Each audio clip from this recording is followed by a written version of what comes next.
লক্ষ্য সাঁতারকে উন্নত করা, লক্ষ্য বাংলার বুক থেকে নতুন সাঁতারু তুলে আনা। সেই লক্ষ্যকে সামনে রেখেই কলকাতায় তৈরি হচ্ছে অত্যাধুনিক সুইমিং পুল।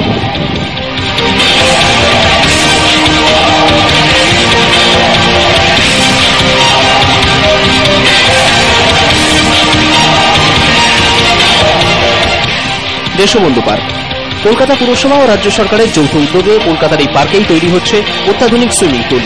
রাজ্যের সাঁতারকে এগিয়ে নিয়ে যাওয়ার লক্ষ্য নিয়েই এই উদ্যোগ গ্রহণ করা হয়েছে। প্রায় 6 কোটি টাকা খরচ করে তৈরি হচ্ছে এই অত্যাধুনিক সুইমিং পুল। এছাড়া ছোটদের জন্য যেমন আলাদা ব্যবস্থা থাকবে, প্রধান সুইমিং পুলটি হবে 50 মিটার দীর্ঘের। এছাড়া সাঁতারুদের জন্য অত্যাধুনিক ড্রেসিং রুম ও থাকার ব্যবস্থা থাকবে দেশবন্ধু পার্কে কলকাতা পুরসভার উদ্যোগে তৈরি হওয়া এই সুইমিং পুলে।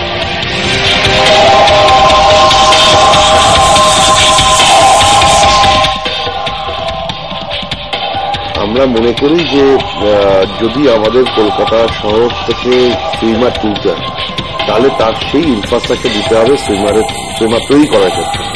সেই জন্য টালা পার্কে একটা 50 মিটারের সুইমিং পুল আমরা করছি, যাতে ন্যাশনাল ইন্টারন্যাশনাল টুর্নামেন্টগুলো হতে পারে, সুইমাররা তৈরি হতে পারে। কারণ আমাদের এখানে ন্যাশনাল ইন্টারন্যাশনাল টুর্নামেন্ট হতে পারে না। আমাদের এখানে যেহেতু সুইমিং পুলটা 50 মিটারের খুব কম সুইমিং পুল। সরকারের টাকা যেভাবে এসছে, ওদের যে টাকা দেওয়ার কথা সেইভাবে যেভাবে এসছে, সেটার জন্য একটা সময় লেগেছে। আর দ্বিতীয় কথা হচ্ছে ইঞ্জিনিয়ারিং পার্টে কিছু চেঞ্জ হয়েছে, এই সমস্ত কারণে একটু সময় লেগেছে। তবে এখন আমার মনে হয় সময়টা লাগবে না। 1 থেকে 1.5 বছরের মধ্যেই তৈরি হয়ে যাবে সুইমিং পুলের বাকি কাজ।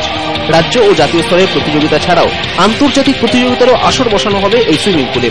পূর্ব ভারতে এই ধরনের সুইমিং পুল এই প্রথম বলেও জানিয়েছেন কলকাতা পুরসভার মেয়র পরিষদ। 6 কোটি টাকা মূল্যের এই সুইমিং পুলে থাকবে অত্যাধুনিক সুবিধা। রাজ্য থেকে নতুন সাঁতারু তুলে আনার জন্যই এই উদ্যোগ কলকাতা পুরসভা এবং রাজ্য সরকারের। ক্যামেরায় সঞ্জয় দের সঙ্গে স্বর্ণেন্দু দাস, আর+ নিউজ, কলকাতা।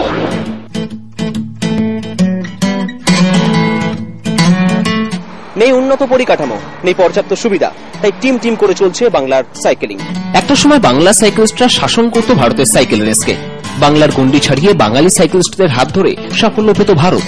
বনি ঘোষ, রিক্তা মণ্ডল, ঝুমা চট্টোপাধ্যায়দের সৌজন্যে সাফল্য এসেছিল বাংলা সাইক্লিস্ট সার্কিটে।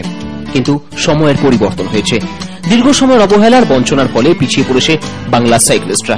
নেই সরকারি সাহায্য, নেই অনুশীলনের জন্য ভেলোড্রোমের ব্যবস্থাও। বাংলা সাইক্লিস্টদের মুখে তাই আক্ষেপের সুর।